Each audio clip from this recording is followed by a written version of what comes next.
Anem al punt 6 del temari, anem a fer descomposició factorial. Primer de tot, què és una descomposició factorial? Doncs el que farem serà agafar un nombre i expressar-ho com un producte, una multiplicació de nombres primers. Per això es diu així, descomposició factorial o producte, multiplicació de factors primers, nombres primers que estan multiplicant. Anem a posar com a exemple la descomposició de 60 i la farem mitjançant dos mètodes. El primer mètode de tempteig d'arbre, partim del 60, aquest potser no el coneixeu gaire, però és maco també. Busquem dos números que multiplicats donin 60. Quan teniu números acabats en 0, doncs és fàcil descomposar en 6 per 10, que donarien 60.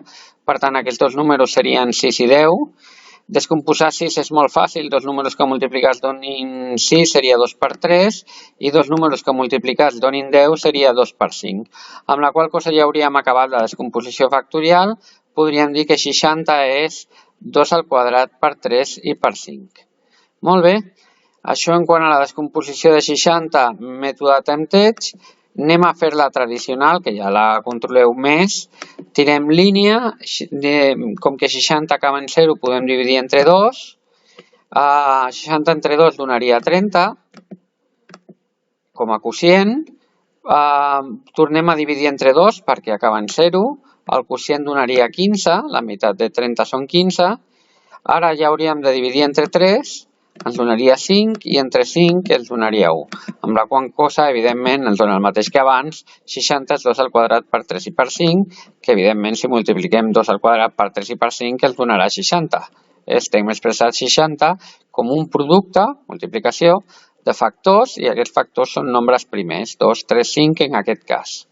Anem a posar un segon exemple, en aquest cas un número una miqueta més gran, 3.630. Ho farem també pel mètode de tempteig d'arbre. Com que acaba en 0 farem 363 per 10. Aquest és una miqueta més difícil perquè, clar, ara trobar dos números que multiplicats donin 363, hauríem de dividir entre 3 aquest número d'aquí, que és fàcil veure que és divisible entre 3, i si us fixeu, si dividim entre 3 ens donarà 121. D'acord? Per tant, podríem dir que 363 serien 3 per 121 i 10, com abans, seria 2 per 5. Ara, si us en recordeu del tema anterior, 11 al quadrat donava 121, per tant, 121 seria 11 per 11, i ja hauríem acabat la nostra descomposició. Diríem que 3.630 seria 2 per 3 per 5 per 11 al quadrat. D'acord? I ja hauríem acabat la descomposició. Pel mètode tradicional també és una miqueta més difícil, perquè hem d'anar fent divisions. En aquest cas, com que és parell, podríem dividir entre 2. 3 dividit entre 2 cap a 1. 2 per 1, 2, a 3, 1. Baixaríem al 6. 16 entre 2 cabria 8. 8 per 2, 16, 16, 0. Baixaríem al 3. 3 dividit entre 2 cap a 1. 2 per 1, 2, a 3, 1. Baixaríem al 0, 10. Dividit entre 2 ens donaria 5, que és la divisió feta directament, sense full. Fixeu-vos que en aquest cas aquest número d'aquí, si sumem les seves xifres, 8 i una 9 i una 10 i 5, 15, és múltiple de 3, per tant podríem dividir entre 3.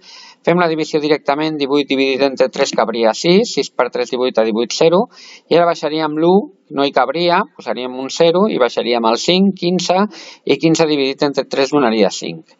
Com que acaba en 5, podem dividir ara entre 5, 6 dividit entre 5 cabria 1, 5 per 1, 5, a 6, 1, baixaríem el 0, 10 dividit entre 5 a 2, 5 per 2, 10, a 10, 0, baixaríem el 5, 5 dividit entre 5, 1.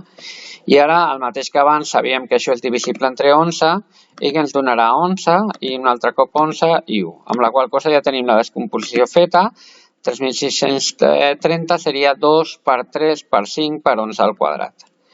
Molt bé, evidentment, si multipliquem tots aquests valors ens donarà 3.630, d'acord? Doncs fins aquí la descomposició factorial. Al proper punt del temari veurem com calcular màxim comú divisor i mínim comú múltiple.